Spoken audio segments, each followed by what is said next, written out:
പിതാവിനും പുത്രനും പരിശുദ്ധ റൂഹായിക്കും സ്തുതി, ആദ്യം മുതൽ എന്നേക്കും തന്നെ. ആമേൻ. ഇന്ന് ഡിസംബർ 21 ഞായർ. വിശുദ്ധ മത്തായിയുടെ സുവിശേഷം 1-ാം അധ്യായം 1 മുതൽ 17 വരെയുള്ളതായ വേദഭാഗമാണല്ലോ നാം സുവിശേഷമായി വായിച്ച് കേൾക്കുന്നത്. ഇവിടെ യേശുക്രിസ്തുവിൻ്റെ വംശാവലിയെ ചിത്രീകരിച്ചിരിക്കുകയാണ്. നാം പലപ്പോഴും വംശാവലി വായിക്കുമ്പോൾ അതിനെ പേരുകളുടെ പട്ടികയായി മാത്രം കാണാറുണ്ട്. പക്ഷേ മത്തായിയുടെ സുവിശേഷം ആരംഭിക്കുന്നത് ഒരു ലിസ്റ്റ് കൊണ്ടല്ല, ദൈവത്തിൻ്റെ രക്ഷാചരിത്രത്തിൻ്റെ ജീവചരിത്രം കൊണ്ടാണ്. യേശുവിൻ്റെ വംശാവലി നമ്മോട് പറയുന്നു, ദൈവം മനുഷ്യരുടെ ചരിത്രത്തിലൂടെ നടക്കുന്നു. ലോകം ചിന്തിക്കുന്ന ചില ദുഷ്കരമായ അവസരങ്ങളിൽ പോലും ദൈവത്തിൻ്റെ പദ്ധതിയെ മുന്നോട്ട് കൊണ്ടുപോകുന്നതായ ഒരു ദൈവത്തെ കാണാൻ സാധിക്കുകയാണ്. മത്തായി യേശുവിനെ പരിചയപ്പെടുത്തുന്നത് ദാവീദിൻ്റെ പുത്രനും അബ്രഹാമിൻ്റെ പുത്രനുമായ യേശു ക്രിസ്തുവിൻ്റെ വംശാവലി എന്നാണ്. ഇത് യാദൃശ്ചികമായ ഒരു അവതാരികയല്ല. അബ്രഹാമിന് നൽകിയതായ വാഗ്ദത്തവും ദാവീദിന് നൽകിയതായ വാഗ്ദത്തവും യേശുവിൽ പൂർത്തിയാകുന്നു എന്നതാണ് കുറിക്കുന്നത്. ദൈവം വാഗ്ദാനം ചെയ്താൽ അത് തലമുറകൾ കടന്നുപോലും നിറവേറും എന്ന ബോധ്യം ഇവിടെ നമുക്ക് ലഭിക്കുന്നു. ഈ വംശാവലിയിലെ പ്രത്യേകത അതിൽ വിശുദ്ധരായ ആളുകൾ മാത്രമല്ല ഉൾക്കൊണ്ടിട്ടുള്ളത്, തകർന്ന ജീവിതങ്ങളുടെ പേരുകളും അതിൽ ഉൾക്കൊണ്ടിട്ടുണ്ട്. താമാർ, രാഹാബ്, രൂത്ത്, ഊരിയാവിൻ്റെ ഭാര്യ, അങ്ങനെ അനേകർ. സാമൂഹികമായി തള്ളപ്പെട്ടവരും പാപചരിത്രമുള്ളവരും അന്യജാതികളുമായവർ ഈ വംശാവലിയിൽ ഇടം പിടിക്കുന്നുണ്ട്.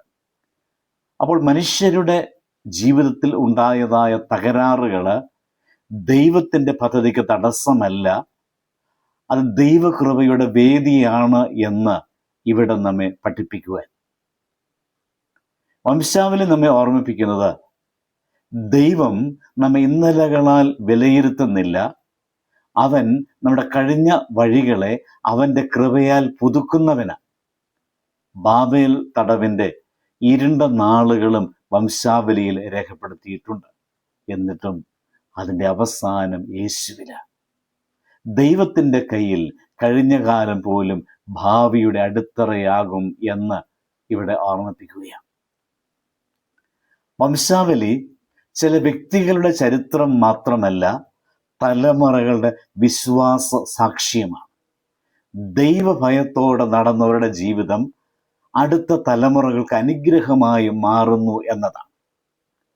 നമ്മുടെ വിശ്വാസം നമുക്ക് വേണ്ടിയല്ല, വരാനിരിക്കുന്ന തലമുറകൾക്ക് വേണ്ടി കൂടെയാണ് എന്ന് ഇവിടെ വ്യക്തമാക്കുകയാണ്. ഇന്നത്തെ സഭയോട് യേശുവിൻ്റെ വംശാവലി വായിക്കുമ്പോൾ ഒരു ചോദ്യം ഉയരുകയാണ്. ഏത് വിശ്വാസ പാരമ്പര്യം നാം അടുത്ത തലമുറക്ക് കൈമാറുന്നു? നമ്മുടെ ജീവിതം ക്രിസ്തുവിലേക്കുള്ളതായ വഴികാട്ടിയാകുന്നുണ്ടോ? നാം ഇന്ന് എഴുതുന്ന വിശ്വാസത്തിൻ്റെ ചരിത്രമാണ് നാളെ മറ്റൊരാളുടെ വംശാവലി എന്നത് നമ്മുടെ ജീവിതത്തെ മാറ്റുവാൻ ഇടയാക്കണം. യേശുവിൻ്റെ വംശാവലി നമ്മോട് ഉറക്കെ പറയുന്നു, ദൈവം തകർന്ന മനുഷ്യരിലൂടെയും മഹത്തായ രക്ഷാപതി പദ്ധതി നിർവഹിക്കുന്നുവെന്നതാണ്.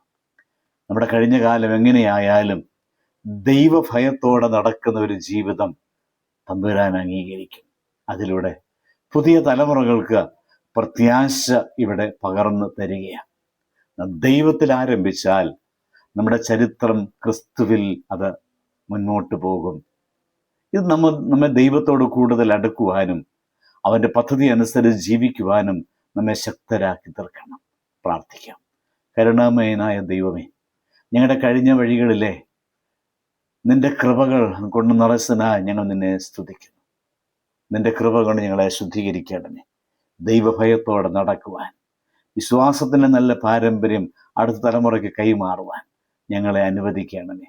ഞങ്ങളുടെ ജീവിതം യേശു ക്രിസ്തുവിലേക്കുള്ള വഴികാട്ടിയാകുവാൻ അനുവദിക്കുമാറാകണമേ. ആമേൻ.